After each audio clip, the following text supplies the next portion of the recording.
नमस्कार, आप देख रहे हैं एसबीटी लोकल न्यूज। पेश है 21 अप्रैल मंगलवार सुबह 7:15 बजे श्रीगंगानगर हनुमानगढ़ जिले की बड़ी खबरें।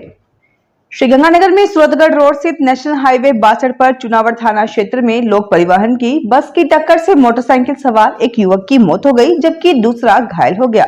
पुलिस के अनुसार हादसा नेतेवाला के पास हुआ, जिसमें मदन लाल की इलाज के दौरान मौत हो गई। वहीं दिलीप जाटव घायल है, जिसका उपचार जारी है।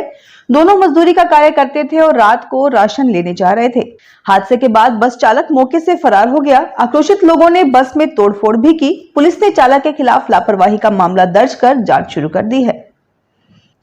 श्रीगंगानगर की जवाहरनगर थाना पुलिस ने एक 40 वर्षीय महिला को धमकाकर लंबे समय तक दुष्कर्म करने के आरोपी युवक को गिरफ्तार किया है। आरोपी सुनील उर्फ कतली को अदालत में पेश कर न्यायिक हिरासत में भेज दिया गया। पुलिस के अनुसार आरोपी पिछले 1 माह से फरार था और पहचान बदलकर पंजाब में छिपता फिर रहा था। मुखबिर सूचना के आधार पर उसे गिरफ्तार किया गया। पीड़िता ने आरोप लगाया कि आरोपी ने उसे धमकाकर कई वर्षों तक शोषण किया। मामले में 26 मार्च को मुकदमा दर्ज किया गया था। पुलिस मामले की जांच कर रही है।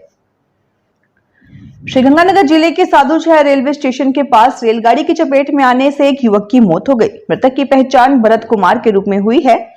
जीआरपी पुलिस के अनुसार घटना शनिवार शाम करीब 6 बजे की है। सूचना पर पुलिस मौके पर पहुंची और शव को अस्पताल के मुर्दाघर में रखवाया गया। बाद में परिजनों ने उसकी पहचान की।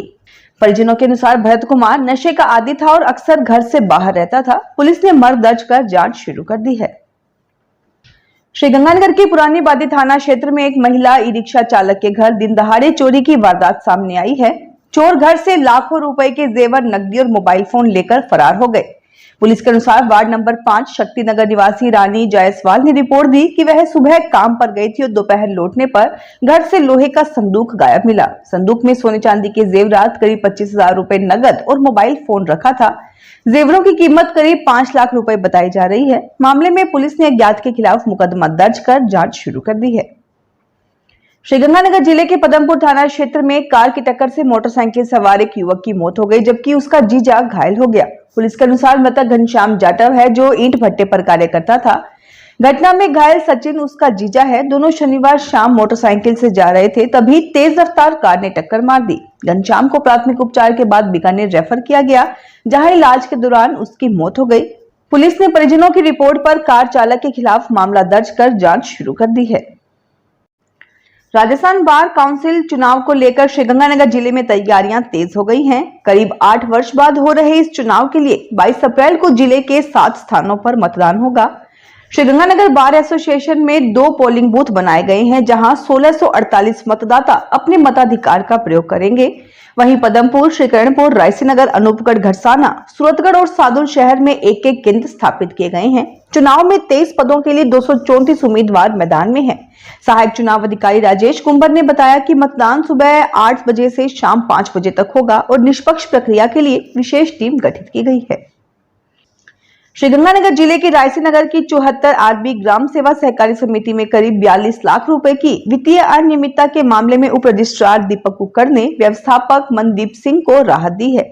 उन्होंने सीए व विभागीय ऑडिटर की रिपोर्ट को अविश्वसनीय मानते हुए कार्रवाई पर रोक लगा दी। उप रजिस्ट्रार ने कहा कि वर्ष 2023-24 और 2024-25 की ऑडिट रिपोर्टों में आंकड़ों में गंभीर असंगति पाई गई है, जिससे उनकी विश्वसनीयता पर सवाल खड़े होते हैं। ऐसे में बिना प्रमाणिक ऑडिट के कार्रवाई उचित नहीं है। हालांकि उन्होंने संभावित अनियमितताओं से इनकार नहीं किया और मामले की 2 वर्ष की विशेष लेखा परीक्षा कराने के निर्देश दिए हैं। इसके लिए प्रकरण विशेष लेखा परीक्षक को भेजा गया है। श्रीगंगानगर जिला कलेक्टर डॉक्टर अमित यादव की अध्यक्षता में कलेक्ट्रेट सभागार में साप्ताहिक समीक्षा बैठक आयोजित हुई। इसमें बजट घोषणाओं के त्वरित और समयबद्ध क्रियान्वयन के निर्देश दिए गए। जिला कलेक्टर ने कहा कि सभी अधिकारी बजट घोषणाओं को गंभीरता से लागू करें और उनकी नियमित समीक्षा सुनिश्चित करें। समस्याओं के समाधान के लिए समय पर उच्च स्तर पर अवगत कराया जाए। बैठक में जल जीवन मिशन, अमृत 2, लाडो प्रोत्साहन योजना सहित विभिन्न योजनाओं की प्रगति की समीक्षा की गई। साथ ही गर्मी के मौसम में बिजली पानी की आपूर्ति सुचारू रखने और नहरबंदी के दौरान ग्रामीण क्षेत्रों में पेयजल व्यवस्था बनाए रखने के निर्देश दिए गए। हनुमानगढ़ के लॉयंस क्लब की बैठक में आगामी सत्र के लिए नई कार्यकारिणी का गठन किया गया, जिसमें अशोक सुथार को सर्वसम्मति से अध्यक्ष चुना गया। बैठक जंक्शन स्थित हनुमानगढ़ इंटरनेशनल स्कूल में आयोजित हुई। नवनियुक्त अध्यक्ष ने दीपक सिंगला को सचिव और दिग्विजय जुनेजा को कोषाध्यक्ष नियुक्त किया। वहीं प्रमोद खारीवाल को द्वितीय उपाध्यक्ष चुना गया। बैठक में सेवा कार्यों की रूपरेखा पर चर्चा करते हुए रक्तदान, नशा मुक्ति, पर्यावरण संरक्षण और जागरूकता कार्यक्रमों पर जोर दिया गया। अध्यक्ष रामनिवास मांडन ने अपने कार्यकाल की उपलब्धियां साझा की। हनुमानगढ़ में एफसीआई मुख्यालय के निदेशक लोकेश कुमार शर्मा ने सोमवार को जंक्शन स्थित धान मंडी का निरीक्षण कर गेहूं खरीद व्यवस्था का जायजा लिया। इस दौरान उन्होंने बायोमेट्रिक प्रक्रिया सहित विभिन्न व्यवस्थाओं की समीक्षा की। निरीक्षण के दौरान व्यापारियों ने गोदामों की कमी, बारदाने के वजन और बायोमेट्रिक प्रक्रिया में आ रही तकनीकी समस्याओं को लेकर अपनी मांगे रखी। उन्होंने सभी गोदाम जल्द खोलने की मांग की, जिस पर निदेशक ने संबंधित अधिकारियों को निर्देश दिए। निदेशक ने व्यापारियों को आश्वस्त किया कि उनकी समस्याओं को गंभीरता से लेकर उच्च स्तर पर उठाया जाएगा और खरीद प्रक्रिया को सुचारू बनाने के प्रयास किए जाएंगे। श्रीगंगानगर में राष्ट्रीय संगठन सक्षम द्वारा सूरदास जयंती पर नई धान मंडी स्थित ट्रेडर्स एसोसिएशन भवन में दिव्यांगजन सामूहिक सांस्कृतिक प्रतियोगिता सक्षम संगम का आयोजन किया गया।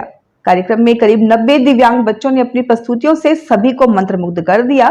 कार्यक्रम का शुभारंभ स्वामी ब्रह्मदेव के आशीर्वचन से हुआ। मुख्य वक्ता चंद्रशेखर ने दिव्यांगजनों के सर्वांगीण विकास पर जोर दिया। विभिन्न संस्थाओं के बच्चों ने भाग लेते हुए अपनी प्रतिभा का प्रदर्शन किया। श्रीगंगानगर में श्री श्याम सेवा समिति द्वारा परशुराम जन्मोत्सव के अवसर पर श्याम चौक पर धार्मिक कार्यक्रम आयोजित किए गए। प्रातः हरे कृष्णा हरे रामा का जाप किया गया, जिसमें बड़ी संख्या में श्रद्धालुओं ने भाग लिया। समिति के प्रमुख सेवादार विकास धरेड़न ने बताया कि इस अवसर पर निकली शोभा यात्रा में नशा मुक्ति पर झांकी प्रस्तुत की गई। साथ ही श्याम बगीचे में वृक्षारोपण व सफाई अभियान भी चलाया गया। अक्षय तृतीया के अवसर पर रात्रि में बालाजी महाराज का भव्य कीर्तन भी आयोजित हुआ, जिसमें भजन गायकों ने प्रस्तुति दी। हनुमानगढ़ में बिजली विभाग के निजीकरण के विरोध में संघर्ष समिति की बैठक अधीक्षण अभियंता कार्यालय परिसर में आयोजित हुई।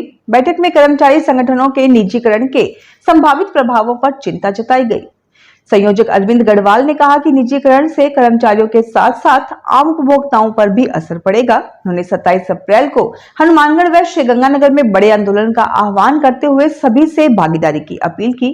वक्ताओं ने कहा कि बिजली जैसे आवश्यक क्षेत्र का निजीकरण जनहित के खिलाफ है और इससे सेवाएं व महंगाई प्रभावित हो सकती है। श्रीगंगानगर जिले में अनूपगढ़ थाना क्षेत्र के बांडा गांव स्थित राजकीय उच्च माध्यमिक विद्यालय के छात्र की मौत मामले में पुलिस ने प्रिंसिपल समेत 3 शिक्षकों के खिलाफ मुकदमा दर्ज किया है। पुलिस के अनुसार 17 वर्षीय छात्र राहुल सुथार घर में मृत मिला। परिजनों ने आरोप लगाया कि स्कूल के 2 अध्यापकों और प्रिंसिपल द्वारा डराने धमकाने से वह मानसिक तनाव में था। पिता कालूराम सुथार की रिपोर्ट पर रमनदीप सिंह, गुरदीप सिंह और प्रिंसिपल दौलत राज शर्मा के खिलाफ दुष्प्रेरित करने का मामला दर्ज किया गया है। पुलिस मामले की जांच कर रही है। हनुमानगढ़ में अंतर्राष्ट्रीय मजदूर दिवस पर 1 मई को जिले में मजदूर बड़ी संख्या में कलेक्ट्रेट पर प्रदर्शन कर अपने अधिकारियों को लेकर आवाज उठाएंगे। इस दौरान सरकार के नाम ज्ञापन भी सौंपा जाएगा। बैठक में मजदूर नेताओं ने 4 नए लेबर कोड को रद्द करने की मांग करते हुए इसे श्रमिक विरोधी बताया। साथ ही न्यूनतम वेतन 30,000 रुपए निर्धारित करने और 8 घंटे कार्य के नियम को सख्ती से लागू करने की मांग रखी गई। नेताओं ने कहा कि मजदूरों की एकता ही उनकी सबसे बड़ी ताकत है और इसी के बल पर अधिकारों की लड़ाई लड़ी जाएगी। कार्यक्रम में विभिन्न मजदूर संगठनों के पदाधिकारी मौजूद रहे। तो ये थी आज की बड़ी खबरें। अगर आपको हमारा बुलेटिन पसंद आया हो तो वीडियो को लाइक करें, अपने दोस्तों से शेयर करें और चैनल को सब्सक्राइब करना ना भूलें। फिर मिलेंगे नई खबरों के साथ। धन्यवाद।